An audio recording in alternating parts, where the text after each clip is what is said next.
Les États-Unis font partie d'une alliance de services de renseignement nommée Five Eyes, dont font partie l'Australie, le Canada, le Royaume-Uni et la Nouvelle-Zélande, qui cautionnent ce genre d'agissement et alimentent ce système.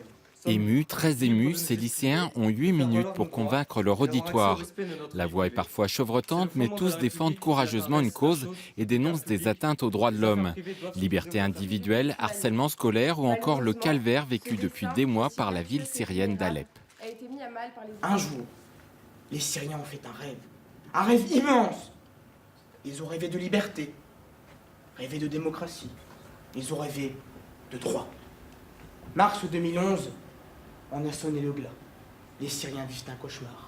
Très à l'aise sur scène, Corentin a pourtant seulement 15 ans.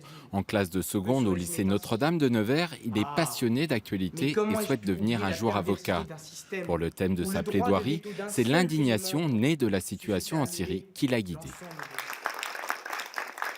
Je m'inquiète et je m'étonne du fait que pourtant, malgré les réseaux sociaux, la présence de nombreuses informations qui nous sont parvenues, il n'y a pas de manifestation. Il n'y a pas Finalement, je m'inquiète de ce silence à la fois de l'Occident et du manque de l'inaction et du laxisme des nations occidentales. Voilà.